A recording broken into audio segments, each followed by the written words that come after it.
जय हिंद दोस्तों, आप सभी का स्वागत है एक बार फिर से आपके अपने YouTube चैनल यूनिक ज्ञान में। आज हम BA first semester political science का चैप्टर सेकंड देखेंगे, जिसमें हमें पढ़ना है संवैधानिक विकास का चरण। किस प्रकार से संवैधानिक विकास हुए, कितने चरणों में हुए, इसको हम अच्छे से देखेंगे। इसके पहले हमने एक चैप्टर करा दिया है। अगर आपको सिलेबस ना पता हो तो सिलेबस भी अपलोड किया गया है। आप चैनल पर विजिट कीजिए, आपको प्लेलिस्ट मिल जाएगी BA first semester political science classes के नाम से, जहाँ पर आपको सभी क्लासेस उपलब्ध मिल जाएंगी। अगर इन सभी क्लासेस की आप पीडीएफ नोट्स प्राप्त करना चाहते हैं, जो ये क्लासेस कराई जा रही हैं चैप्टर वाइज, और आपका पूरा सिलेबस कंप्लीट कराया जाएगा इस चैनल पर, सभी का आपको पीडीएफ नोट्स अवेलेबल कराया जाता है टेलीग्राम चैनल पर। तो टेलीग्राम चैनल पर हमारे अवश्य जुड़े, जिसका लिंक आपको डिस्क्रिप्शन बॉक्स में मिल जाएगा, या फिर आप हमारे टेलीग्राम चैनल पर सर्च कीजिए, टेलीग्राम पे सर्च कीजिए यूनिक ज्ञान, आपको हमारा चैनल जो है वह मिल जाएगा। तो चलिए देखते हैं संवैधानिक विकास का चरण। अगर आप इस चैनल पर नए हैं तो चैनल को सब्सक्राइब कर लीजिए, अपने दोस्तों के पास भी शेयर कीजिए।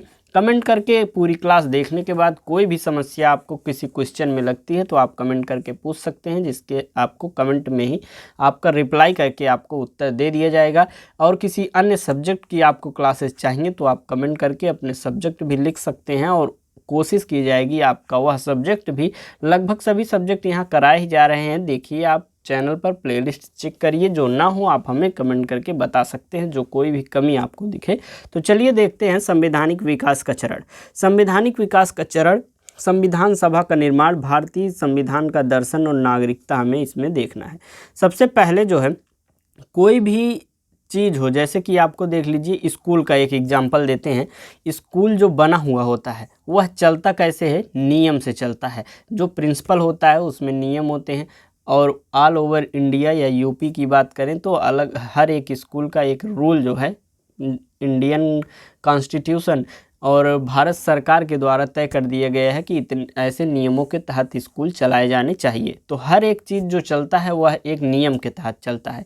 आपका घर परिवार जो है वह भी नियम के तहत चलता है। उसमें एक आपका गार्जियन जो होते हैं, मेन होते हैं, उनकी बात सर्वमान्य होती है। उसी प्रकार भारत की जनता को संभालने के लिए, भारत की जनता का ख्याल रखने के लिए भारत सरकार बनाई गई, और उसका संविधान जो है उसका एक प्रकार से नियम बनाया गया।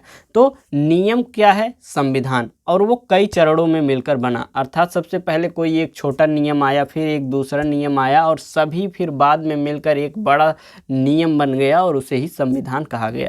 जैसे कि 1773 में रेगुलेटिंग एक्ट आया। बंगाल का सबसे पहले मतलब जो एक्ट आया था, रेगुलेटिंग एक्ट आया था, वह 1773 में। बंगाल का शासन गवर्नर जनरल तथा 4 सदस्यीय परिषद में निहित मद्रास तथा बम्बई की प्रेसिडेंसियों को बंगाल के अधीन कर दिया गया।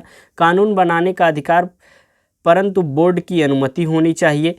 उच्चतम न्यायालय की बंगाल में स्थापना, और कंपनी में कार्यों में ब्रिटिश संसद का हस्तक्षेप। ये सभी चीज़ें किस में बनकर आई? रेगुलेटिंग एक्ट में। क्या क्या? जैसे कि कंपनी के कार्य जो हैं उसमें ब्रिटिश संसद जो है हस्तक्षेप कर सकती है। उच्चतम न्यायालय की बंगाल में स्थापना की गई। कानून बनाने का अधिकार जो है दिया गया, लेकिन बोर्ड की अनुमति होनी चाहिए। तथा मद्रास तथा बम्बई की प्रेसिडेंसियों को बंगाल के अधीन कर दिया गया। जो मद्रास और बम्बई की प्रेसिडेंसियाँ थी उसे किसके अधीन कर दिया गया? बंगाल के अधीन कर दिया गया। और 1773 में क्या हुआ? बंगाल का शासन जो है गवर्नर जनरल के हाथ में आ गया, तथा 4 सदस्यीय परिषद में निहित हो गया।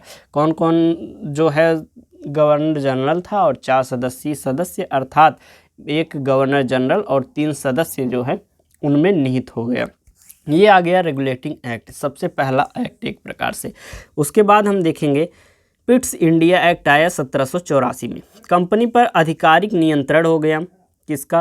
कंपनी पर आधिकारिक नियंत्रण हो गया। परिषद की संख्या 4 से घटाकर 3 कर दिया गया। 1773 में आपको हमने बताया था कि 4 सदस्य थी, अब ये सदस्य घटाकर 3 कर दिए गए। पहली बार ब्रिटिश अधिकृत प्रदेश कहा गया। जो भारत है इसे क्या कहा गया? ब्रिटिश अधिकृत प्रदेश कहा गया। इंग्लैंड में 6 आयुक्तों के एक निर्णायक बोर्ड को, नियंत्रक बोर्ड को स्थापना की गई, बोर्ड ऑफ कंट्रोल जो कहा गया। ये कब हुआ? पिट्स इंडिया एक्ट 1784 के तहत। फिर 1786 के अनुसार गवर्नर जनरल को विशेष स्थितियों में परिषद के निर्णय को रद्द करने की एक प्रकार से शक्ति दी गई। अपने निर्णय लागू करने तथा मुख्य सेनापति की शक्तियां भी उन्हें मिल गई। गवर्नर जनरल को एक विशेष शक्तियां ये सब मिल गई। 1793 का जो राजपत्र आया उसमें कार्यों एवं संगठनों में सुधार के लिए चार्टर पारित हुआ। मुख्य विशेषता थी कि पूर्व के महत्वपूर्ण प्रावधान इसमें सभी जो है वह शामिल थे। 1813 का जो राजपत्र आया कंपनी के एक विकार को समाप्त करने, ईसाई मिशनरियों द्वारा भारत में धार्मिक सुविधा की मांग, लॉर्ड वेलेस्ली की भारत में आक्रामक नीति और आर्थिक स्थिति को ठीक करना, ये 1813 के राजपत्र में आया।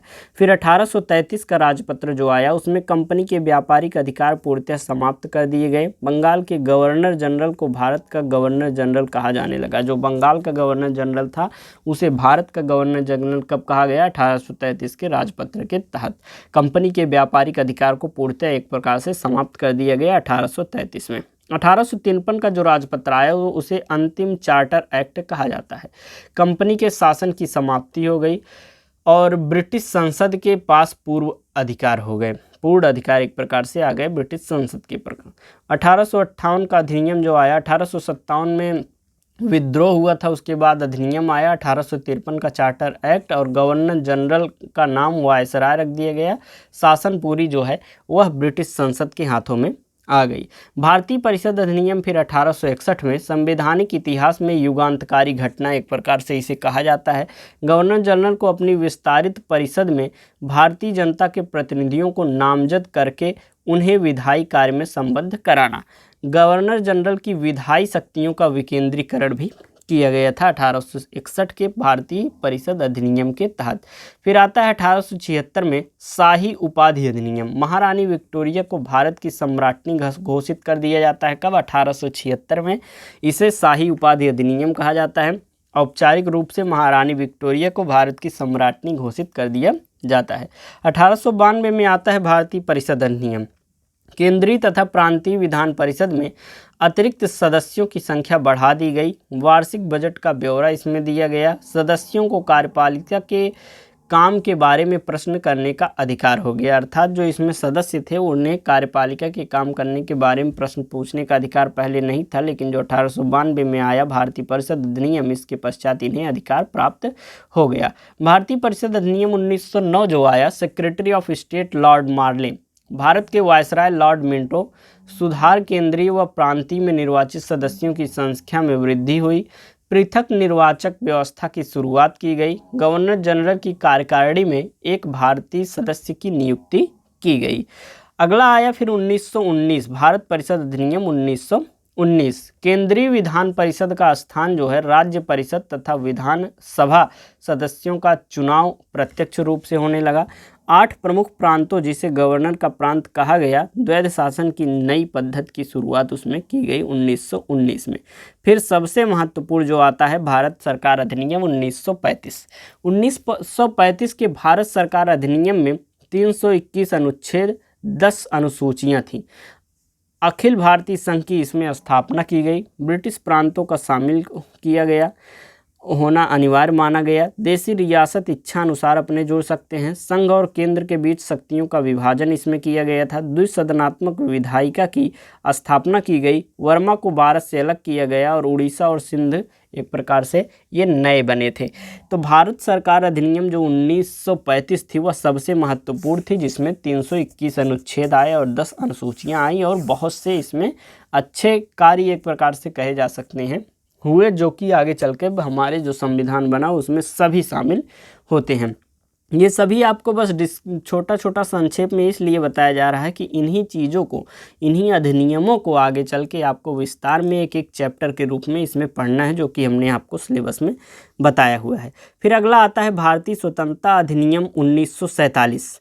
माउंटबेटन योजना के अंतर्गत भारतीय स्वतंत्रता अधिनियम 1947 के प्रावधान में भारत पाकिस्तान नामक 2 डोमिनियनों की स्थापना के लिए 15 अगस्त 1947 को निश्चित किया गया। महामहिम का उत्तरदायित्व समाप्त हो गया।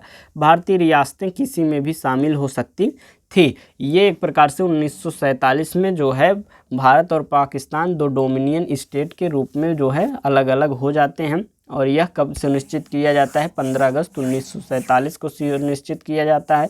और उसमें यह भी कहा जाता है कि भारतीय रियासतें जो हैं विभिन्न वह किसी भी में शामिल हो सकती हैं अपने इच्छानुसार। यह था आपका चैप्टर। ये हो सकता है आपको थोड़ा कम समझ में आया हो, क्योंकि ये सभी तथ्य हैं, इसमें समझाने वाली कोई बात नहीं थी, सीधे सीधे आपको ये सभी चीज़ें याद करनी थी। आपको संक्षेप में ये बताया गया। अब आगे चल के इसी को जब आपको विस्तार में बताया जाएगा तो बहुत अच्छी तरीके से आपको समझ में आएगा। चैनल पर बने रहिए, अपने दोस्तों के पास शेयर कीजिए, टेलीग्राम से डाउनलोड करके आप अवश्य रिवीजन कीजिएगा, अपने दोस्तों के पास भी भेजिएगा पढ़ने के लिए। टेलीग्राम चैनल अवश्य ज्वाइन कीजिएगा। धन्यवाद, मिलते हैं अगले वीडियो में।